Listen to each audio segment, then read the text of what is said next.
अस्सलाम वालेकुम रहमतुल्लाहि व बरकातुहू। हकीम मोहम्मद अब्दुल्ला बिन उमर आप हज़रात के सामने हाजिर। अमराद मैदा के हवाले से आपसे गुफ्तगू करूँगा।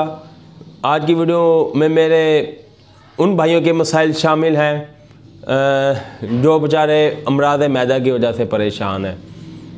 अमराद मैदा से क्या मुराद है?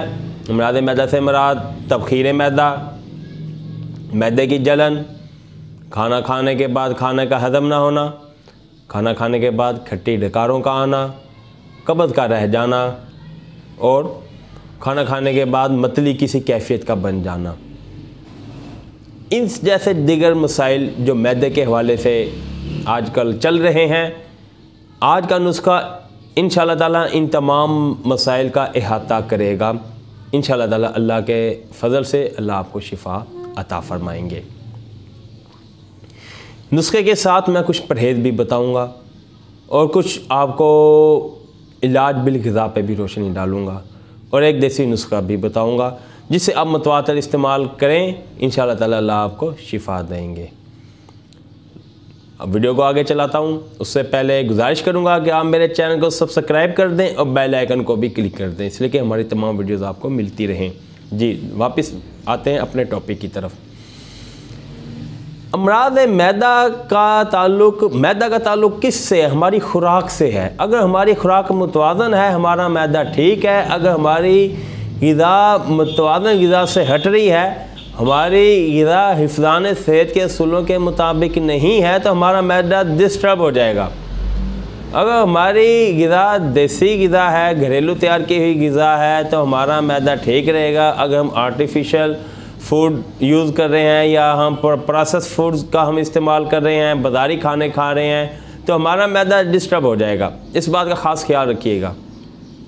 अगर हम ग़िज़ा खा रहे हैं तो हमारा मैदा ठीक है। अगर हम केमिकल खा रहे हैं या हम आर्टिफिशियल ग़िज़ा खा रहे हैं तो हमारा मैदा ठीक नहीं है।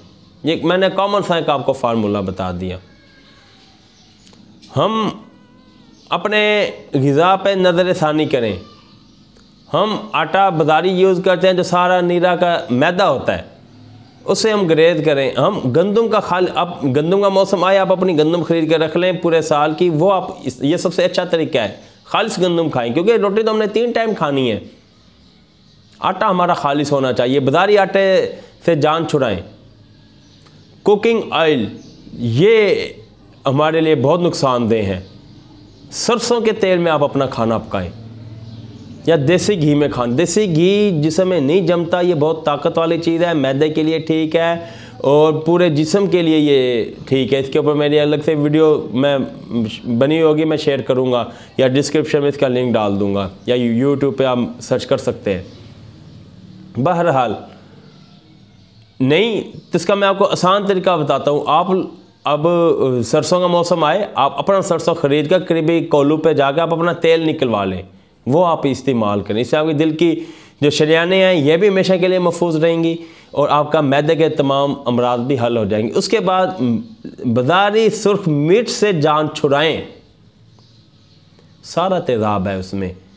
आप अपनी मिर्च खुद तैयार करें। कैसे? आप मंडी से, अपने करीबी आपके शहर में जो मंडी है वहाँ से सब्ज़ मिर्च लेकर आएँ, घर में उसे सुखाएँ, सुर्ख हो जाए, आप उसे पीस के इस्तेमाल करें या सब्ज़ मिर्च ले आएँ, आप उसके खाने पकाएं। इस तरह छोटी छोटी चीज़ों के ऊपर आप एहतियात करें। इंशाअल्लाह ताला आपके मैदे के मसाइल हल होना शुरू हो जाएंगे। और निहार मुँह चाय का बहुत ज़्यादा, नाश्ते में चाय और चाय के बगैर पानी पिए, चाय कम से कम पिए। मैदे के मरीज़ तो चाय बिल्कुल ही छोड़ दें। इसके अलावा फास्ट फूड को तो ख़त्म कर दें। बर्गर, शवारमे, पिज़्ज़े और जिंगर बर्गर और पता नहीं क्या क्या, अल्लाह माफ़ करे, अजीब अजीब किस्म के फूड डेली लोग खा रहे हैं, डेली की बुनियाद पे। ये तमाम मैदे के लिए वबाल जान है। ये अमराद मैदे ये आपके कब्ज़ का सबब बनेंगे, बवासीर का सबब बनेंगे, मैदे की जलन का सबब बनेंगे, अल्सर का सबब बनेंगे और इसके अलावा ये आपके जिगर को भी मुतासर करते हैं। ये बात भी आपके जहन में होनी चाहिए। फास्ट फूड क़तअन इस्तेमाल ना करें। ये थोड़ी सी तरकीब मैं आपको, कच्ची सब्जियों का एहतमाम करें। फ्रेश जूस का आप इस्तेमाल करें। आप फ्रूट का इस्तेमाल करें। आप अपने खानों में सब्ज़ियों को तरजीह दें। आप अपने खानों में दाल को तरजीह दें। ब्रॉयलर को ख़त्म कर दें। आप हफ्ते में एक बार ब्रॉयलर खाते हैं, इसे ख़त्म कर दें। 10 दिन में एक बार आप बड़े का गोश्त खा लें या मटन यूज़ कर लें या बीफ यूज़ कर लें, लेकिन चिकन को तो बिल्कुल ब्रॉयलर की शक्ल में ख़त्म कर दें। इन चीज़ों का आप ख्याल करें।